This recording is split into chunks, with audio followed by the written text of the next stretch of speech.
Now I'm on the other side of this where, once again, there aren't that many women my age doing triathlon, just like it was when I started, because I'm over 75. And once again, they were all either told it was bad for them and they didn't do it, or they did do it and, they had physical ailments or whatever. I'm very lucky. I've remained healthy. I've had my share of bike accidents. Welcome to Zestful Aging, the podcast where we celebrate aging with vibrance and we defy the stereotypes of what it means to age. I'm your host, Nicole Christina, a psychotherapist of more than 30 years, here to introduce you to my off-the-mainstream guests who will energize and inspire you. My hope is to create optimism about getting older and help you cultivate zest and joy in this season of your life. And I love to hear feedback from you, my listeners. Please drop me a line at zestfulaging@gmail.com. I read every single comment. And to find out more about this podcast, hop on over to zestfulaging.com. Well, one of the fun things about being a podcaster is that you can find great guests everywhere you go, even when you least expect it. Recently, I joined a community snowshoe, and I overheard one of the volunteers say, yeah, they canceled the Worlds. There wasn't enough participation. Well, that got my attention. So I immediately asked about it, and she mentioned that she was a snowshoe racer. And you can imagine that I would be interested in a zesty snowshoe racer. So I was delighted to talk to her more. She went on to tell me that she's participated in a whole bunch of triathlons. She has traveled all over the world. And you know how much I love talking to people who have had adventures, especially zesty ones. So Cherry Griffin is an elite athlete in her 70s, and she shows no sign of slowing down. She's been all over the world participating in these endurance activities, and we're going to talk to her about her life, what it takes to be a world athlete, and some of her really great adventures. So welcome to the show, Cherry. Well, thank you, Nicole. Thank you for having me. I'm so excited. I have a feeling that, one episode is not enough to cover your adventures. And I was so delighted, and I was really touched that, a woman of your athletic expertise was volunteering at a community snowshoe. Is that something you like to do? Well, it is. And I'm particularly drawn to the out of doors, and I love the trails, and that's a lot of my training. And I'm also on the board of the Cazenovia Preservation Foundation. I did not know that. That's a lovely. That's just what a great organization. It is, and I'm amazed every time I go to a meeting of the scope of the work that they do. And I've enjoyed the trails winter, summer, spring, fall, and I kind of even prefer it to doing my activities on the road. It's very restful, and it's cool in the summer, and it's protected in the winter from, wind.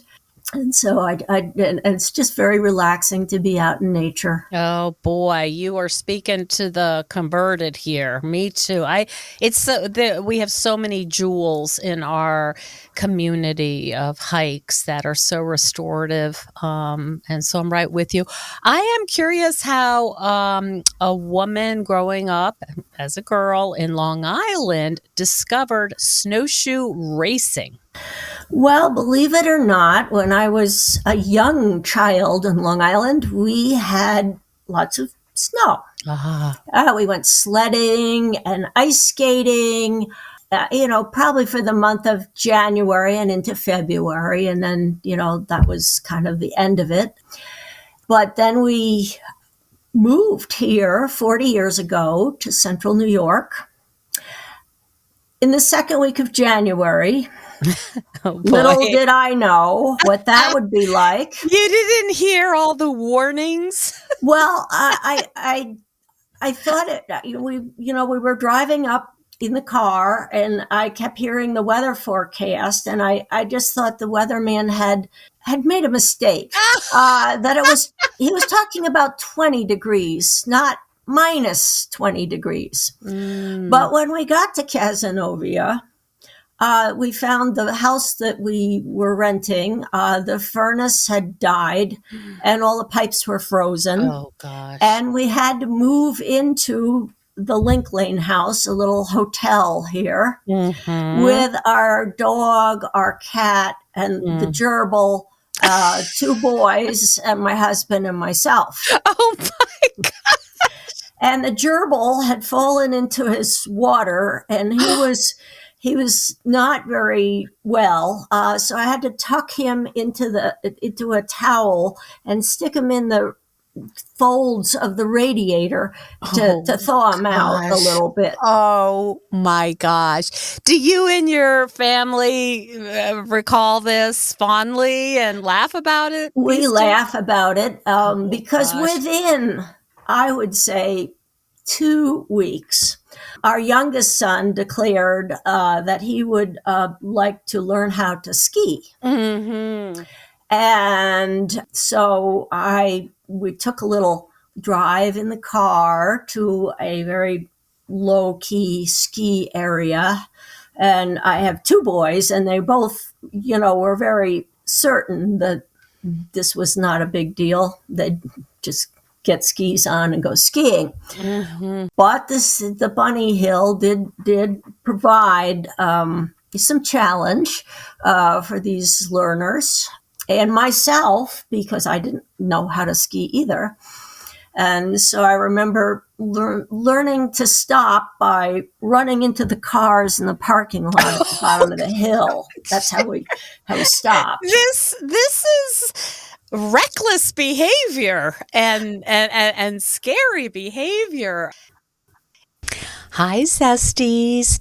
Well, we all know that exercise is really important, especially as we age. Some say it's the most important thing you can do to stay healthy. But many of us find that it's really easy to start an exercise routine, but it's hard to keep it up. That's why we see so many exercise bikes and machines being used as clothes hangers come March. Am I the only one who has bought a gym membership that turned out to be a total waste of money? At this point in life, I want to do things that are good for me, but also fun. You'll never find me at a class called boot camp because life is hard enough. And that is why I love my rebounder. What is a rebounder? Well, it's a mini trampoline that has so many health benefits, it's kind of crazy. It turns out that gently jumping up and down provides excellent benefits to our whole body. It helps clear lymphatic drainage, which is basically toxic waste in our bodies. And get this, NASA uses it to help their astronauts reacclimate when they've been up in space.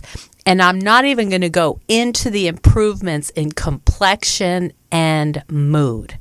Let's just say it's hard to be in a bad mood when you're jumping to your favorite music. It's like your own dance party. But if you're interested in a rebounder, please take my advice. Don't buy a cheap one. They can actually be dangerous.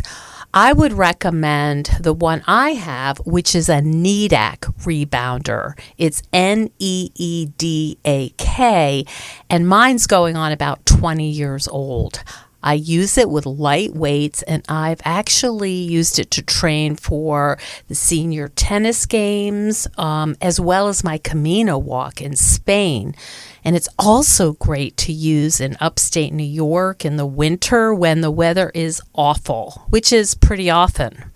So right now you can get a free rebounder cover at NEDAC if you use the coupon code ZESTFUL.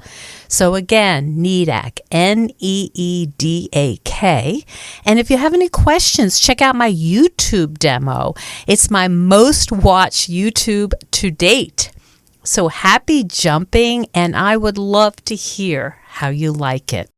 It sounds like you've had a sense of adventure from day one. I'm kind of getting that. Well, yes. My mother was a botanist, and so and she was a teacher as well. But she was more of a stay-at-home mother than she would do substitute teaching, but. Nothing was off bounds to bring home. And so she had, every once in a while, she'd find a snake and bring it home. I had a collection of snapping turtles in the backyard. And once again, we were out in nature. She would always have pruners and a trowel with her just in case there was a plant that she felt might do better in her wildflower garden. And it was either some seeds or a piece of root or a few stems were always acquired to bring home.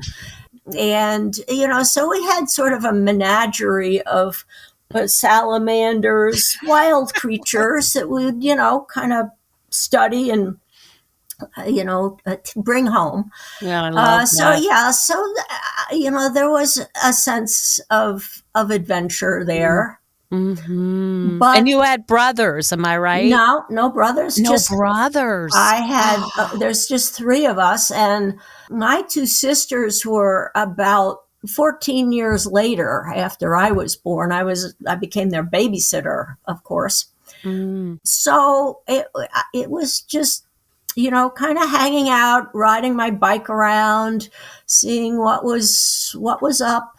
We had, I think, as I told you, very few sports in school in those days for girls. Girls were expected to be cheerleaders, and we had modern dancing, but there was very little athletic opportunities in school. But that being said, we lived near the ocean and a bay on Long Island, and sailing. I would ride my bike to the yacht club every day, and we would have sailboat races, and we'd go to the beach a lot. And as I grew older, the surfing was, a thing. And so it was, the 60s. And so I was surfing just before I had to go to my job working at the library as a teenager. What occurs to me, Cherry, and I don't know if you probably have thought about this, but how would your childhood have been different had you had an iPhone? Oh, gosh. It would have probably been quite a bit different. And it's not just the iPhone. In those days, most families only had one car, and that was for, Dad to go to work in. Yes. So any other things that you needed to do required either walking or a bicycle. And so there was a lot more biking around, and it kind of also limited, going to a mall or things like that. That went way too far away for us. But yes, I think the iPhone probably would have changed things. I might have not been out and about as much, or I might be having more attention on my iPhone. But on the other hand, there's a lot of things that you can just Google on the iPhone and know. Right. You don't have to go to the library or a dictionary or an encyclopedia and hope for the best that whatever you wanted to know, you'd have to look up, that type of thing. So, it cuts both ways, doesn't it? It does. It does. So when did you try snowshoeing? Is it when you moved north? And how did that start? When we moved north, and we've been here 40 years now, good 40 years. My kids were into, well, of course, skiing, but soccer. And I was asked to help with the training. If they were batting a ball around, or our youngest son for ski training, we would give each other piggyback rides. He would carry me and I would carry him up and down hills. Oh my gosh. Yes. And so I got into, just wanting to help them. And I realized I couldn't even run up and down the driveway when I first was asked to assist them. So I realized, let me set a goal here. There's a little 4th of July. We have a race around Casnovia Lake, but we also have a little 5K race.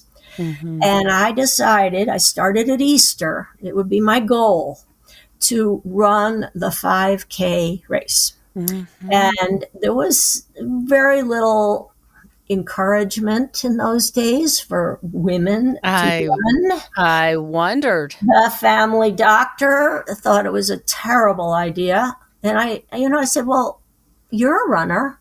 Oh, well, that's different. Mm-hmm.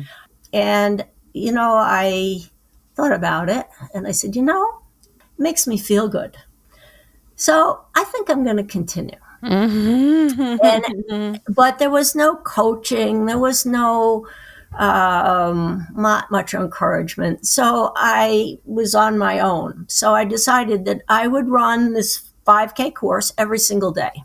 And I would just get better and better and better. Well, that didn't happen.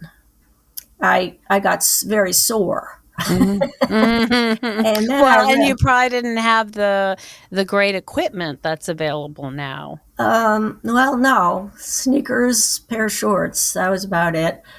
And, but what did we know? And I realized, wait a minute, let me step back a moment here. One of my hobbies has been horseback riding. And I said, if I did this to my horse every day, he'd be lame in no time. So let's back off and let's run some trails where there's a soft surface. Mm. And let's have some rest days. And so that's what I did. And whatever was sore felt much better. And I was able to actually do very well at my very first race. And how old were you? I was maybe 40. Mm-hmm. What did your women friends think? The other moms in the kids' class? Well, it would hurt their knees, and they wouldn't want to do that. But some of them were skiers, and some of them rode bikes, and so they weren't totally sedentary, but there just weren't a lot of runners in those days.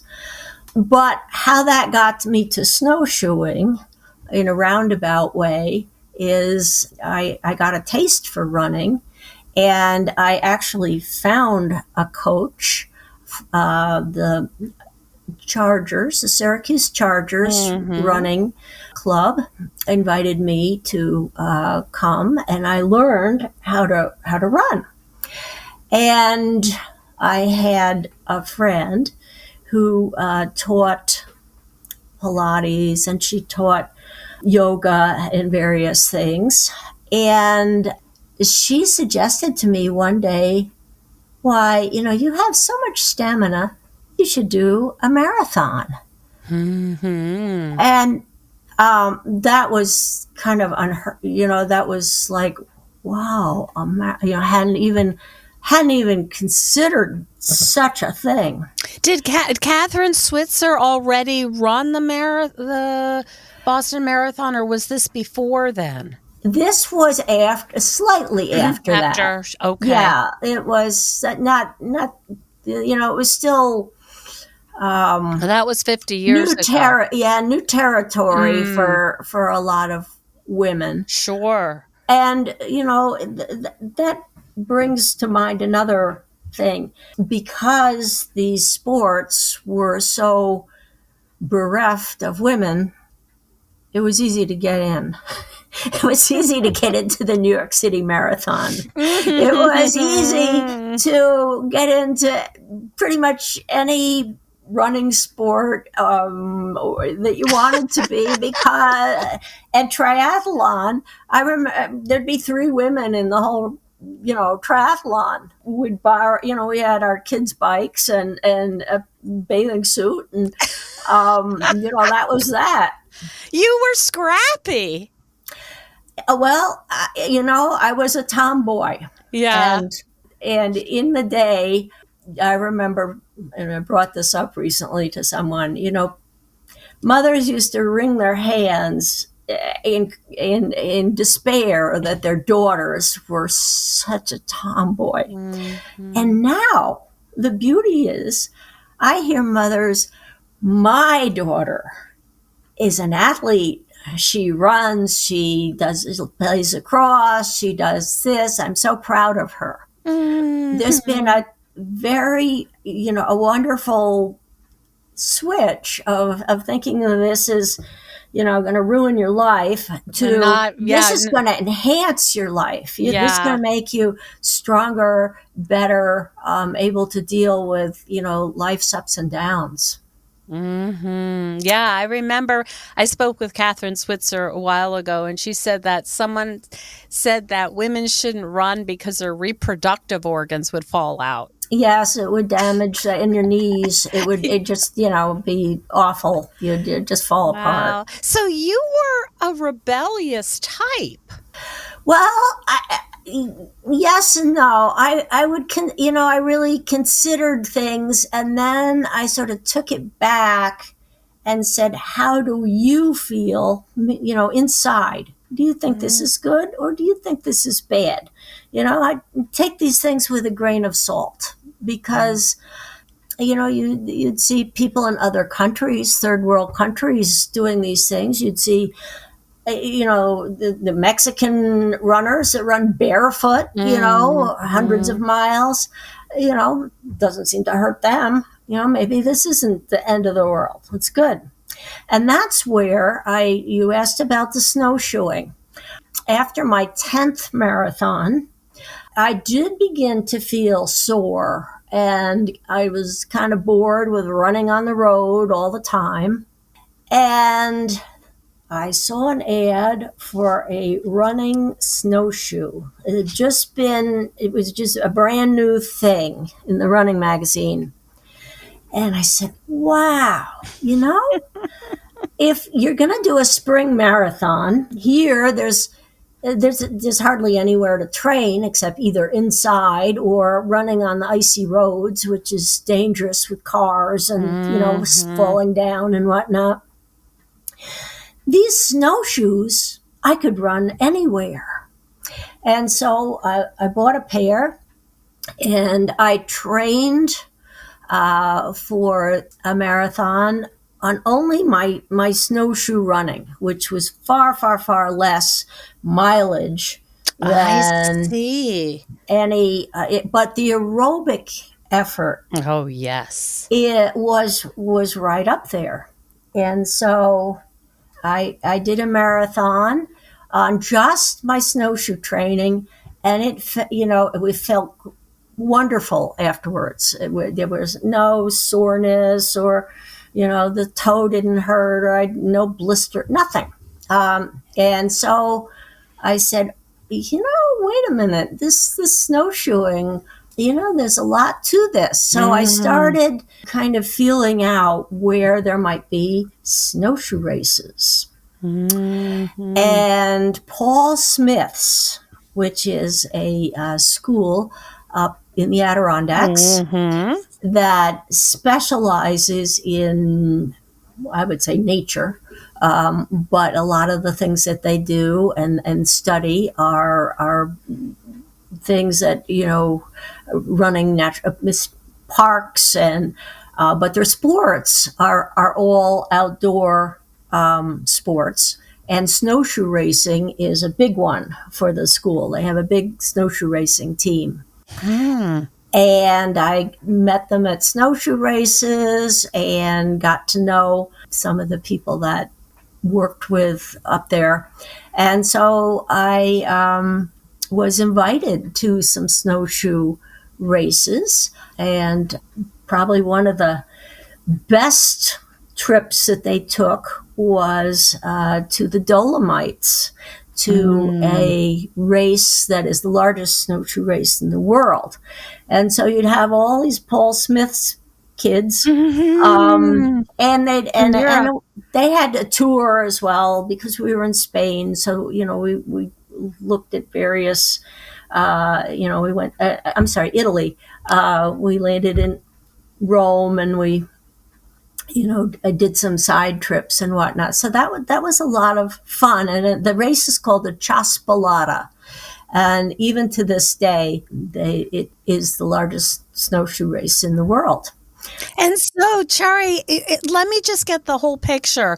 Have your kids grown at this point? Or you're leaving your husband to... Oh, well, my husband came to... The kids' youngest one was in college at that point. And my husband came with me, and we went to the Dolomites several years in a row, and competed in the World Championship there. And then it moved around, and Alaska was another one that we went to. At the same time, we got to see the ceremonial start of the Iditarod. What was that like? Well, it was amazing. And our son, who was in college then, came to Alaska with us to watch it too, because we spent a little time touring afterwards. And he was a big skier by then. Right. He knew how to stop. Yep. He knew how to stop. He was a ski racer. And so, at any rate, we went to Alaska. And I was amazed because I was expecting to see, huskies and lots of Alaskan sled dogs. Mm-hmm. And that wasn't necessarily the case. There was almost every kind of dog, every kind of larger dog there, many mixed breeds, different shapes and sizes, and lots of barking. and it was... It was it was just a lot of fun. And then the next day, we had the snowshoe race, and there was a moose on the trail. So we were warned about the prevalence of moose and how they're very territorial. So you give them a wide berth. So the race had to remove itself and go a little around the moose and be safe. So that was a very nice, time in Alaska. I raced. They had worlds in Quebec one year at the winter festival there, and there it was another minus 20-degree day. But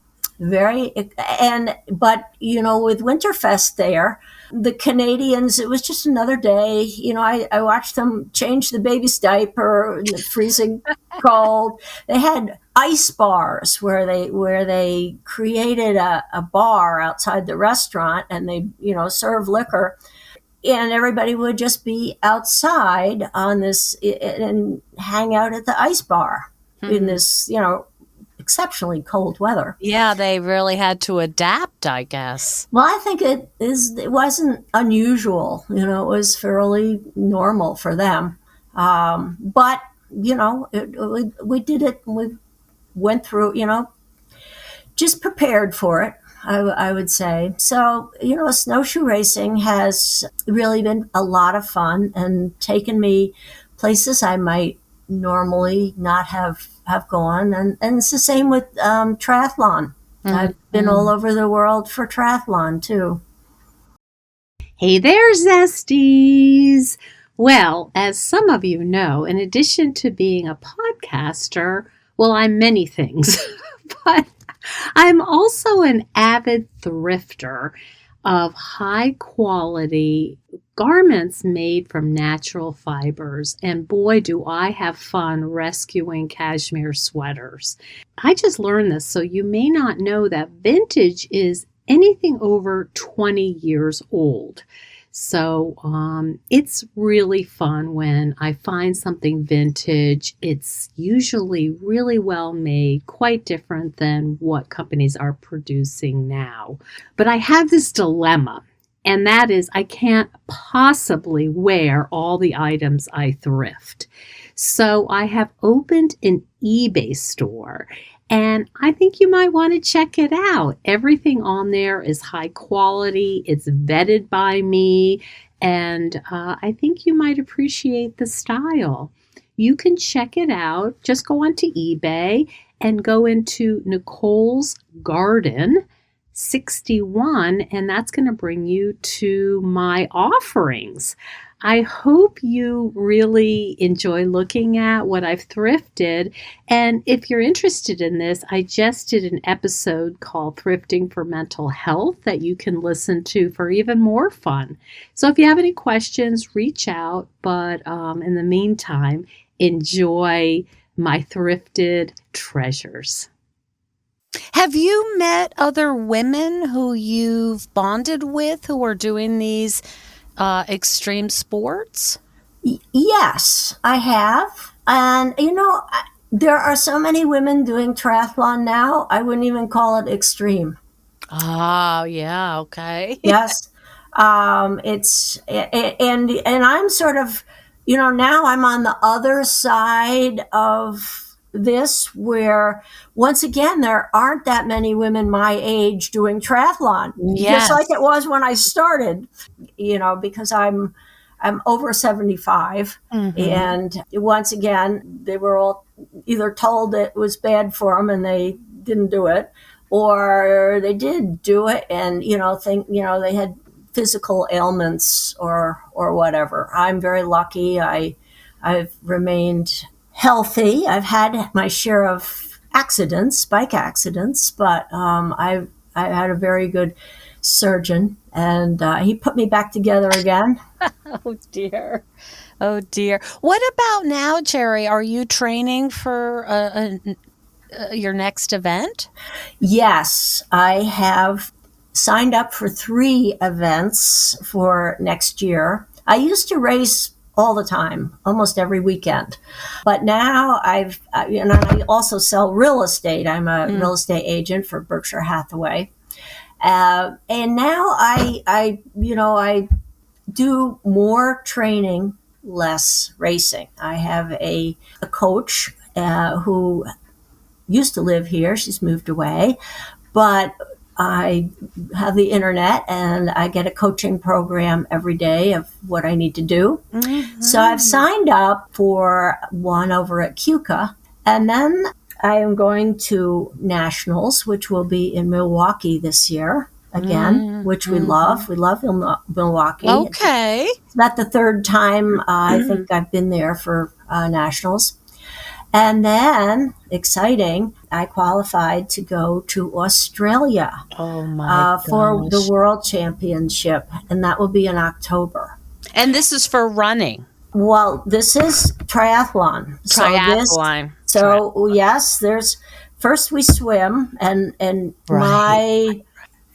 I would say that the specialty that I have been doing would be they call it the Olympic distance or the standard distance. And so you swim a mile, and that's where my surfing background has come right in. And a 24-mile bike ride, and then a 10K run. So from Easter on, that's what I train for. And then after October, I take a break. And then usually starting in December, it's snowshoe racing time. So I mix things up, and I give myself a break, and it keeps my mind fresh. What would you say to women who are experienced women, older women, who are really intrigued by getting involved in not necessarily going to nationals, but doing more competitive sports? How might they kind of dip their toe in and see if it's a world they want to fully enter? Well, there's several avenues. First of all, we have the CNY Tri Club. If you're interested in triathlon, they provide training for you and opportunities every week to swim with lifeguards and like-minded people. Run. Also, the YMCA here in Syracuse has a program. I would suggest starting with a like-minded group, and you can go at your own pace. See what you like. Also, if you're just interested in running, the Syracuse Chargers as a running club. I'm on the board of the Chargers, and I'm on the board of the Tri Club. You're on a lot of boards. Now, we, of course, are talking to people all over the world. Is the Y an international organization? I don't know about international. I think it's just U.S., but I am reasonably sure, although I know when we were in Italy, there was a huge contingent of recreational snowshoers that came and walked the entire course, because there's a lot of, hiking and walking that you tend to find in Europe. That not as much as, more so than we have here. And so I would find a group and just feel, get a taste of it and see how does it feel to you. That's what I would do, is just dip your toes in slowly. Don't go crazy. It's because, you need to build your endurance, and you need to, take good care of yourself as well. I love that. One of the things about snowshoeing that I love, and this is a different experience than racing, is if you happen to have dogs, you can kind of go off trail depending on your snowshoes. When the snow is very deep, you can kind of have your own nature experience, and it is just divine. It makes me very sore because it is quite something, but you can go slowly, you can race, but there's something about having snowshoes on that, I don't know, makes me feel kind of invincible. Well, I used to do a lot of alpine skiing and cross-country skiing. But as I'm older, I found that you have much more control with the snowshoes. And I have directed snowshoe races here. And one of the things, of course, we have to get is insurance. And there has not been not one insurance claim for anything that happened in a snowshoe race. That is something I would never have thought of, but is very interesting. So, because you've got the crampons, and you can walk on ice, you can walk uphill, you can walk downhill, and I have found that even if you're going downhill and it seems slippery, what you do is you grab a branch from a tree. And you've got a ski pole to help. Or you bring poles like I do, so you have 4-wheel drive. Yeah. Oh, Chari, it has been so fun talking to you, and I am going to keep an eye out for you training, because I suspect we might cross paths when I'm on my dog walks and you are speeding through. So fun. I love the adventure. I love the sort of rebellious, like, no, I'm going to do this 5K, even though people might not understand. Even though my innards might fall right out on the street. Your innards, yeah. You have to watch your innards. Thank you so much for joining us. It's been really fun. Well, it's been fun for me too. I love promoting being outside, and I'll leave you with one last thing. It doesn't have to be expensive either. I have a push lawnmower and I mow my own lawn. It's 4.5 miles of pushing that lawnmower. I shovel the driveway. We've gotten away from physical activity. And I found that one of the ways to stay fit is to take on some of these household tasks that, I don't need to go to the gym. I can find gym stuff right here to do.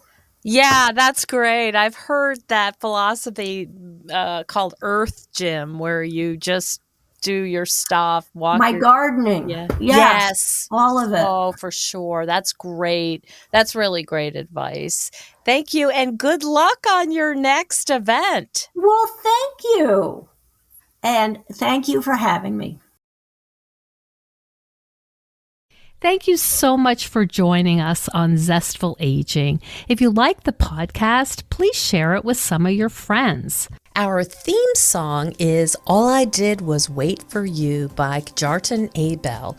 Visit Kjartan-Abel, that's KJARTAN-Abel, ABEL.com to hear more of Kjartan's work. And our technical director is Stephen Litweiler. And stay tuned next week for another interview with a fascinating and inspiring guest. See you then.